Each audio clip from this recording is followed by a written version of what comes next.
Hi, welcome to the Silver Spleen. My name is Ernest Gallo, and this is my review of Rebellion. This review was requested by Legendary on 99, so here you go! And while we're doing something special, I want to announce that from now on, reviews of Category 3 movies will be Category 3 reviews. That's right, no more fucking beeps. What you hear is what you get. Herman Yao has a knack for making movies that are better than they should be. If you look at who's in his movies, you wouldn't think they could be as good as they often are. He can get performances out of people I would never believe were capable of acting in any way at all. I don't necessarily love all of his movies, but when he releases a movie, I will go see it because he's the one that made it. Rebellion takes place over the course of a single night, as the attempted murder of a triad boss named Jimmy, played by Calvin Poon, threatens to send simmering frictions within the gang over the edge. Riding herd on this gaggle of maniacs is Jimmy's bodyguard, Po, played by Shawn Yue.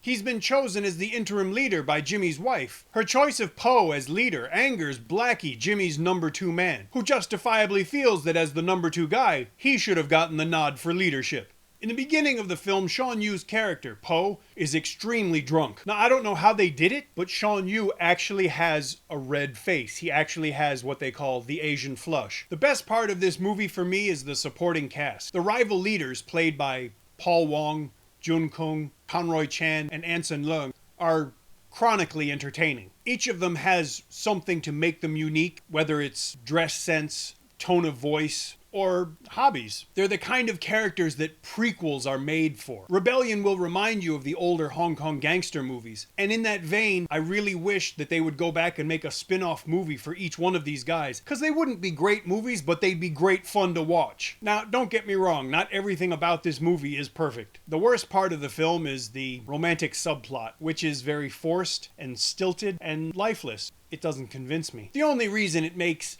any sense whatsoever is because in these kind of movies there's always supposed to be a romantic subplot, so there it is. The scenes that are just supposed to be about their budding romance are stiff, unconvincing, and extraneous. They also feature one of Ellen's cantopop songs, which is so saccharine it makes Celine Dion seem like Gigi Allen. The ending was a little too twisty for me, especially since it's presented without any of the energy or style or verve of the whole rest of the movie. It's likely that this epilogue made the film more amenable to certain other markets, but this would also require removing a lot of the Cantonese profanity, which would be easy if you were overdubbing the whole film into another language like Mandarin. But overall, I have to say that I really enjoyed the movie. It's kind of nostalgic, it's presented well, and I think most importantly, it creates a world that you enjoy visiting. And like I said, with the idea about spin-offs, it would be a lot of fun to go back to it. Unfortunately, they're not going to do that, but hey, we can all dream, right? And speaking of dreaming, if there's a movie you'd like to see me review, please let me know. However, there are 2 caveats. 1, the film must be in print. There are films I would love to tell you about,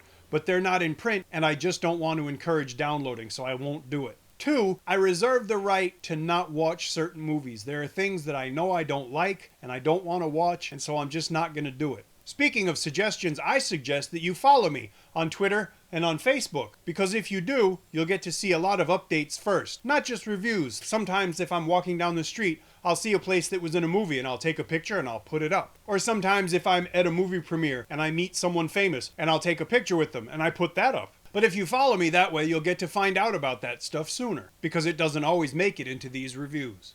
If you enjoyed this review, please leave me a comment and tell me. If you didn't, leave me a comment and tell me. And if you enjoy the reviews, please subscribe to the channel. That way, you'll get the news of all the new videos first.